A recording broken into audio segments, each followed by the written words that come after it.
Bonjour à toutes et à tous, et avant de nous mettre à l'écoute de la parole, demandons à l'Esprit Saint qu'il vienne nous brûler de son amour divin pour que cette parole, nous puissions l'accueillir, nous puissions la comprendre avec l'intelligence du cœur, pour la pénétrer, ou plutôt pour nous laisser pénétrer par elle, pour la ruminer, et pour pouvoir ainsi nous laisser transfigurer en Christ toujours davantage sous la conduite de l'Esprit Saint.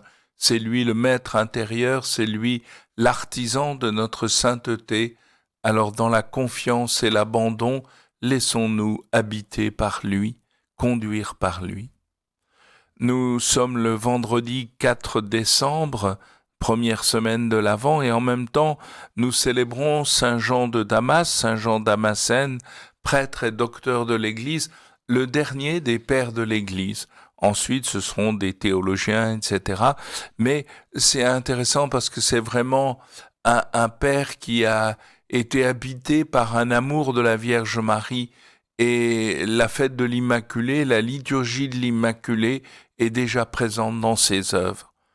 Alors soyons heureux de nous laisser aussi conduire par la Vierge Marie, elle qui conservait toutes ses paroles et les méditait, les ruminait dans son cœur. La première lecture est tirée du prophète Isaïe. Nous sommes toujours orientés par ces prophéties qui nous annoncent la venue du Seigneur. C'est au chapitre 29, les versets 17 à 24, je vous les lis. Ainsi parle le Seigneur Dieu. Ne le savez-vous pas? Encore un peu, très peu de temps, et le Liban se changera en verger, et le verger sera pareil à une forêt. Les sourds, en ce jour-là, entendront les paroles du livre. Quant aux aveugles sortant de l'obscurité et des ténèbres, leurs yeux verront. Les humbles se réjouiront de plus en plus dans le Seigneur. Les malheureux exulteront en Dieu, le Saint d'Israël. Car ce sera la fin des tyrans, l'extermination des moqueurs, et seront supprimés tous ceux qui s'empressent à faire le mal, ceux qui font condamner quelqu'un par leur témoignage, qui faussent les débats du tribunal et sans raison font débouter l'innocent.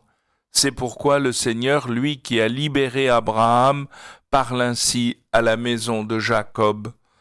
Désormais Jacob n'aura plus de honte, son visage ne pâlira plus, car quand il verra chez lui ses enfants, l'œuvre de mes mains, il sanctifiera mon nom, il sanctifiera le Dieu saint de Jacob.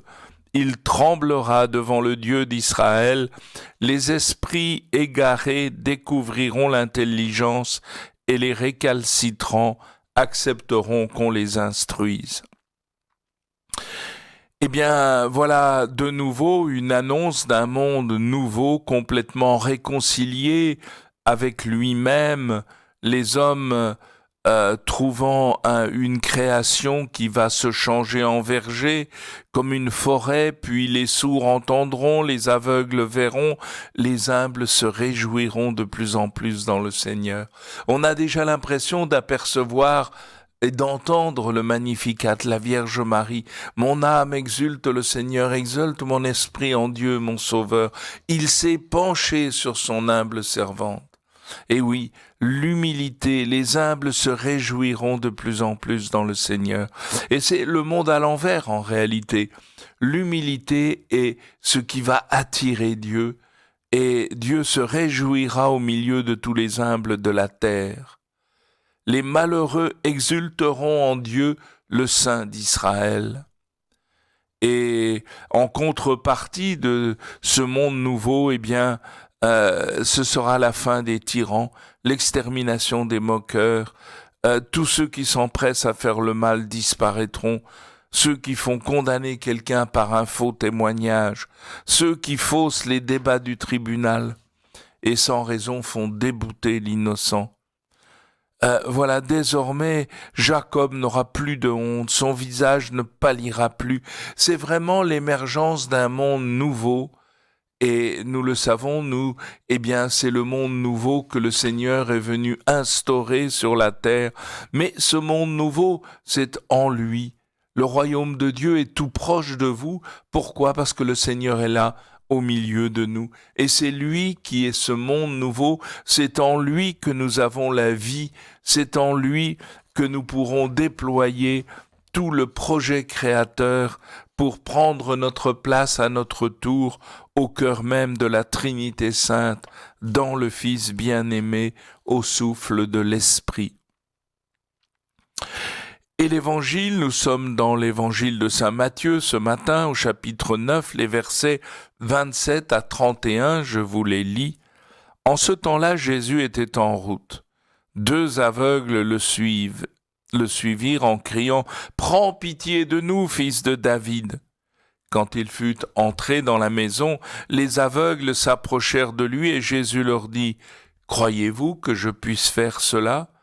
Et ils lui répondirent « Oui, Seigneur ». Alors il leur toucha les yeux en disant « Que tout se passe pour vous selon votre foi ». Leurs yeux s'ouvrirent et Jésus leur dit avec fermeté « Attention, que personne ne le sache ». Mais une fois sortis, ils parlèrent de lui dans toute la région.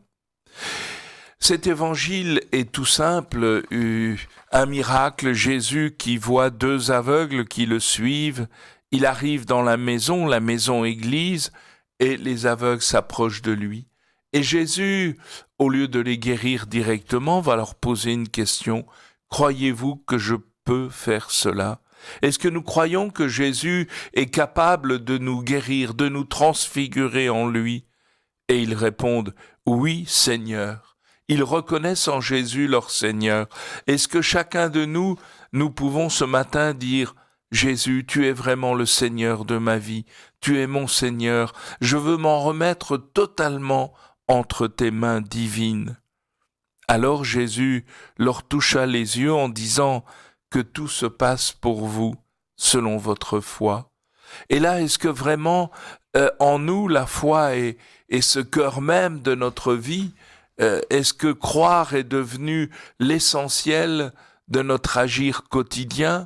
Croire, c'est demeurer avec Jésus, c'est écouter sa parole, c'est demeurer en lui, c'est manger son corps et boire son sang. En fait, c'est vivre avec lui à chaque instant de ma vie.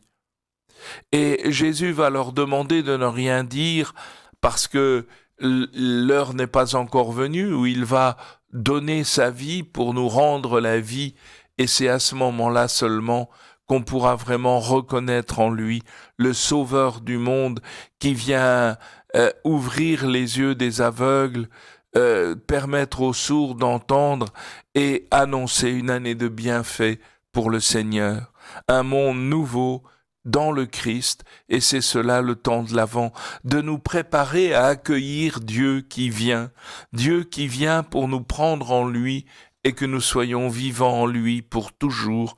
Je vous souhaite à tous une belle journée sous la conduite de l'Esprit Saint.